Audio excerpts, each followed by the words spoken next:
Kadesh کے واقعات۔ اور پہلے مہینے میں بنی اسرائیل کی ساری جماعت دشت سین میں آ گئی، اور وہ لوگ قادس میں رہنے لگے، اور مریم نے وہاں وفات پائی اور وہیں دفن ہوئی۔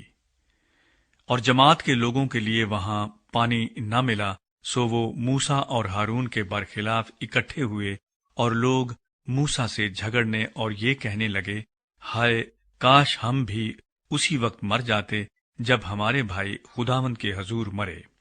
تم خداوند کی جماعت کو اس دشت میں کیوں لے آئے ہو کہ ہم بھی اور ہمارے جانور بھی یہاں مریں؟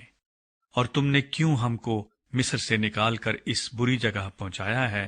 یہ تو بونے کی اور انجیروں اور تاکوں اور اناروں کی جگہ نہیں ہے، بلکہ یہاں تو پینے کے لیے پانی تک میسر نہیں۔ اور موسیٰ اور ہارون جماعت کے پاس سے جا کر خیمہ اجتماع کے دروازے پر اوندھے منہ گرے، تب خداوند کا جلال ان پر ظاہر ہوا۔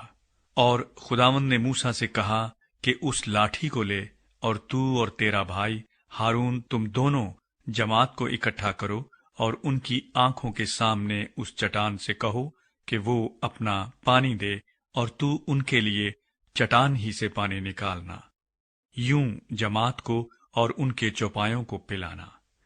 چنانچہ موسیٰ نے خداوند کے حضور سے اسی کے حکم کے مطابق وہ لاٹھی لی، اور موسیٰ اور ہارون نے جماعت کو اس چٹان کے سامنے اکٹھا کیا، اور اس نے ان سے کہا، سنو اے باغیو، کیا ہم تمہارے لیے اسی چٹان سے پانی نکالیں؟ تب موسیٰ نے اپنا ہاتھ اٹھایا اور اس چٹان پر 2 بار لاٹھی ماری، اور کثرت سے پانی بہہ نکلا، اور جماعت نے اور ان کے چوپایوں نے پیا۔ پر موسیٰ اور ہارون سے خداوند نے کہا، چونکہ تم نے میرا یقین نہیں کیا کہ بنی اسرائیل کے سامنے میری تقدیس کرتے، اس لیے تم اس جماعت کو اس ملک میں جو میں نے ان کو دیا ہے نہیں پہنچانے پاؤ گے۔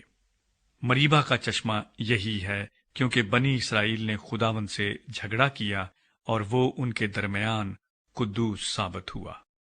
ادوم کے بادشاہ نے اسرائیلیوں کو راستہ نہ دیا۔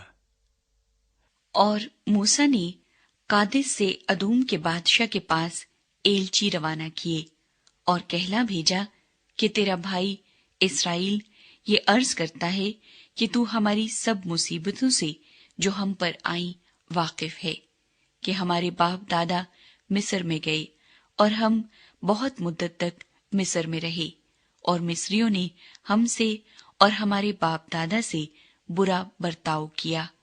اور جب ہم نے خداوند سے فریاد کی تو اس نے ہماری سنی، اور ایک فرشتے کو بھیج کر ہم کو مصر سے نکال لے آیا ہے، اور اب ہم قادس شہر میں ہیں، جو تیری سرحد کے آخر میں واقع ہے۔ سو ہم کو اپنے ملک میں سے ہو کر جانے کی اجازت دے۔ ہم کھیتوں اور تاکستانوں میں سے ہو کر نہیں گزریں گے، اور نہ کنووں کا پانی پیئیں گے۔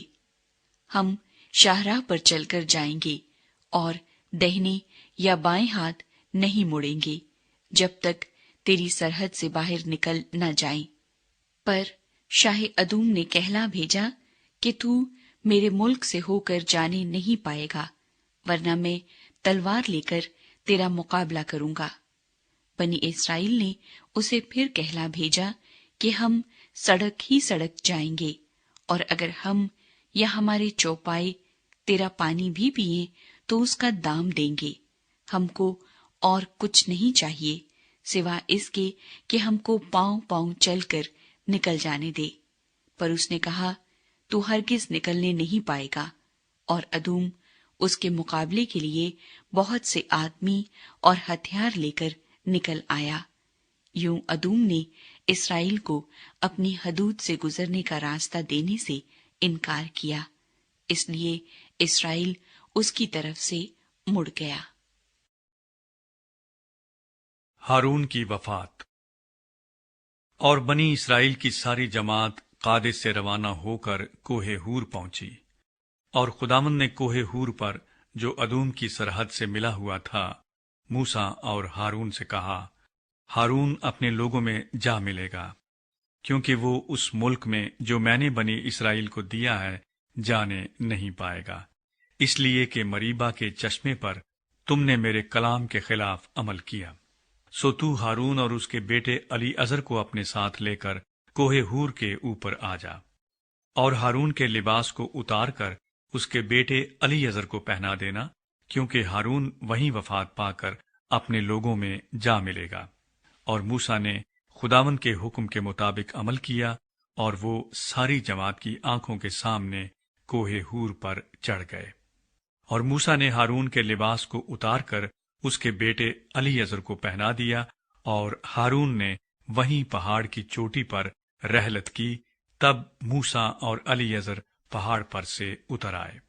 جب جماعت نے دیکھا کہ ہارون نے وفات پائی، تو اسرائیل کے سارے گھرانے کے لوگ ہارون پر 30 دن تک ماتم کرتے رہے۔